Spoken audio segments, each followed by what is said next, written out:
ಸ್ನೇಹಿತರೆ, ನಮ್ಮ ಸಿನಿಮಾ ಚಾನಲ್ಗೆ ಸ್ವಾಗತ ಸುಸ್ವಾಗತ. ಈ ಮೂಲಕ ಧ್ರುವ ಸರ್ಜಾ ಅವರ ಚಿತ್ರಗಳು ಬಿಡುಗಡೆಯಾದ ವರ್ಷ ಮತ್ತು ಚಿತ್ರಕ್ಕೆ ಬಜೆಟ್ ಮತ್ತು ಕಲೆಕ್ಷನ್ ಹಾಗೂ ರಿಸಲ್ಟ್ ಬಗ್ಗೆ ವಿವರಿಸುವ ಒಂದು ಚಿಕ್ಕ ವಿಡಿಯೋವನ್ನು ನಿಮ್ಮ ಮುಂದೆ ಇಡುತ್ತಿದ್ದೇನೆ.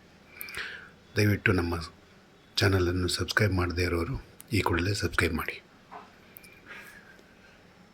ಮೊದಲನೇ ಚಿತ್ರ 2012ರಲ್ಲಿ ಬಿಡುಗಡೆಯಾಗಿದ್ದು ಅದ್ದೂರಿ ಅನ್ನುವ ಸಿನಿಮಾ. ಇದರ ಬಜೆಟ್ 2 ಕೋಟಿ ಹಾಗೂ ಕಲೆಕ್ಷನ್ ವಿಷಯದಲ್ಲಿ ಬಂದಾಗ 8.7 ಕೋಟಿ ಕಲೆಕ್ಷನ್ ಆಗಿ ಇದರ ಫಲಿತಾಂಶ ಸೂಪರ್ ಹಿಟ್ ಅಂತ ಅನಿಸ್ಕೊಂಡಿದೆ. ಹಾಗೆಯೇ ಎರಡನೇ ಚಿತ್ರ ಬಿಡುಗಡೆಯಾಗಿದ್ದು 2014 ಬಹದ್ದೂರ್ ಚಿತ್ರದ ಈ ಹೆಸರು 4 ಕೋಟಿ ಬಜೆಟ್ ಹೊಂದಿದ್ದು 12.2 ಕೋಟಿ ಕಲೆಕ್ಷನ್ ಮಾಡಿ ಸೂಪರ್ ಹಿಟ್ ಅಂತ ಅನಿಸ್ಕೊಂಡಿದೆ. ಹಾಗೆಯೇ ಮೂರನೇ ಚಿತ್ರ ಬಿಡುಗಡೆಯಾಗಿದ್ದು 2017ರಲ್ಲಿ ಭರ್ಜರಿ ಹೆಸರಿನ ಈ ಚಿತ್ರವು 10 ಕೋಟಿ ಬಂಡವಾಳದೊಂದಿಗೆ 21.4 ಕೋಟಿ ಕಲೆಕ್ಷನನ್ನು ಪಡೆದು ಇದು ಫಲಿತಾಂಶ ಸೂಪರ್ ಹಿಟ್ ಅಂತ ಅನಿಸ್ಕೊಂಡಿದೆ.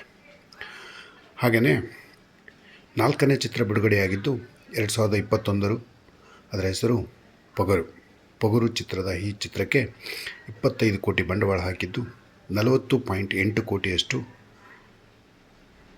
ಕಲೆಕ್ಷನ್ ಪಡೆದಿದೆ. ಇದರ ರಿಸಲ್ಟ್ ಹಿಟ್ ಅಂತ ಅನಿಸ್ಕೊಂಡಿದೆ.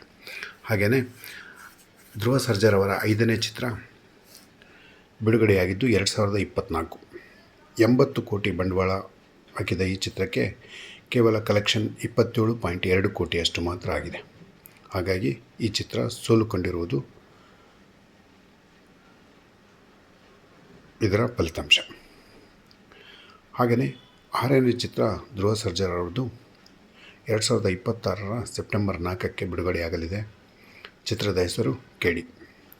ಇದರ ಬಜೆಟ್ ಇನ್ನೂ ಮಾಹಿತಿ ಇಲ್ಲ. ಕಲೆಕ್ಷನ್ ಮತ್ತು ರಿಸಲ್ಟ್ ಎಲ್ಲ ಪ್ರೇಕ್ಷಕರ ಕೈಯಲ್ಲಿದೆ. ಹಾಗಾಗಿ ಈ ಚಿತ್ರವನ್ನು ಸಕ್ಸಸ್ ಮಾಡಿ ಅಂತ ಬಯಸ್ತೀನಿ.